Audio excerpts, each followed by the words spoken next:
I'm not going to say what power he has over people, but he is such a good speaker. He's he's well versed that you're just going to take in everything that he says, and you're going to question yourself at one point.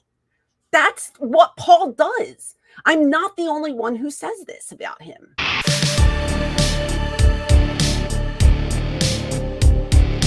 But now we're getting into episode 4. This is about the Attitude Era.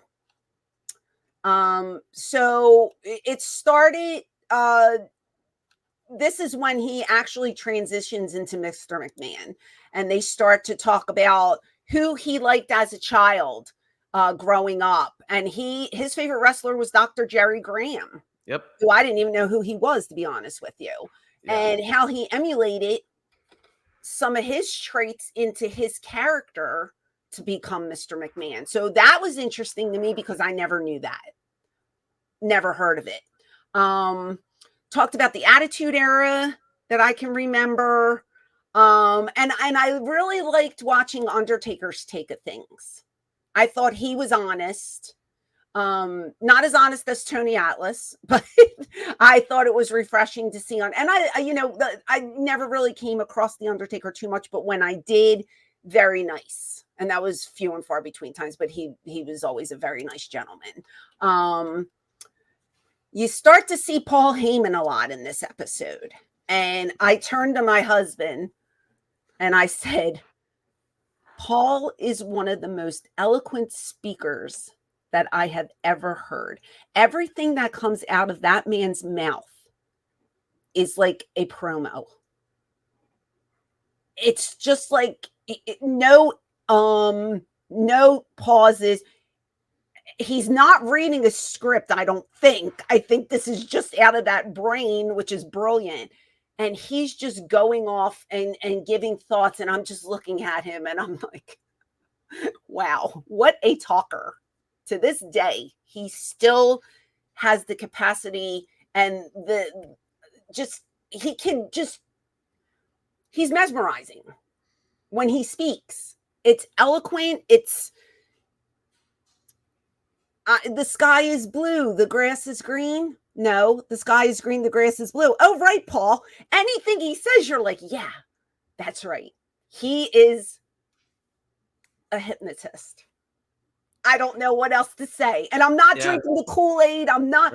Listen, I know him. I'm looking for it. Where's the Kool-Aid? No, he's a phenomenal speaker. He should be a public speaker, like a promotional speaker, like go to schools or after this is done. He's got the gift of gab, man. And that's why he's in the position that he's in. He is one of the greatest talkers in this industry, bar none. Whether it's a scripted promo or thoughts off the top of his head, that man can talk. I just had to put that over because I haven't seen him talk in a minute. And by God, he was just blah, blah, blah, blah, blah, and I was just like, is this off the fly? Did he make notes? Because if he didn't, he's just brilliant. Come on. Well, let me make this point about it. I actually felt he was the guy who came off the most like his character on this. I thought he was more like Paul Heyman, the on-screen character, than anybody else who was on the show or the documentary. All the interviews, I thought we got more of the wise man, Paul Heyman, than we did Paul Heyman, the Paul Heyman. But again, maybe that's just me looking a little too much. Well, for something. I can say this. You don't know Paul personally. But this is exactly what I was about to say. This is how Paul will speak. You know what I mean? Like this Paul, I don't know. Like I can see similarities between Paul the person and Paul the character. Just like they were talking about Vince. Are you that character? And Vince saying, I don't think I'm that character. And everybody saying, yes, you are. He's exactly that character. I see Paul Heyman as I see the wise man or whatever the hell they call him. Like that. He's always like spoke like that. You know what I mean? Yeah. When he talks to you, it is very intense and it is very deep. And he leans over and he looks into your eyes and he has this sense of control over you. And you're just looking at him like, oh my God, it's amazing. I'm not going to say what power he has over people, but he is such a good speaker. He's well versed that you're just going to take in everything that he says, and you're going to question yourself at one point. That's what Paul does. I'm not the only one who says this about him. Everybody says this about him. A lot of people will say he's a bullshitter. You know what I mean? Like you have those people who are not Paul Heyman guys who don't like Paul Heyman. I'm not going to sit here and trash Paul. I've never trashed Paul because guess what? I wouldn't be sitting here without Paul. All I'm saying is he has the power of the gift of gab to just convince you of not even doing things that you don't want to do, but just convince you, yes, you are a good worker and here's why, and giving you this, that, and the other thing. You know what I mean? Like he's just he's a good talker. And he came off brilliantly every time he opened his mouth. He just did. I'm sorry. I'm not drinking the kool-aid. I'm not kissing his ass. It's just watching this, I don't know, performance, if you will.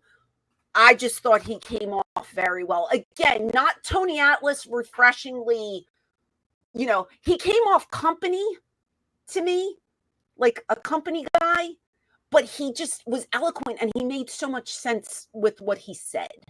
Mm-hmm. Yeah. So makes sense. No, again, and I just felt like it was a performance. Okay. And it was over the top to trying to be too much like the character. But again, you made the point that I was going to say, I don't know the man, and that could be exactly how he is. And times when we have seen him where the curtain's supposed to be down, like in Beyond the Mat, sounded like how he was in Beyond the Mat when they were interviewing him, right? That's the only thing I can really see where, all right, this wasn't him.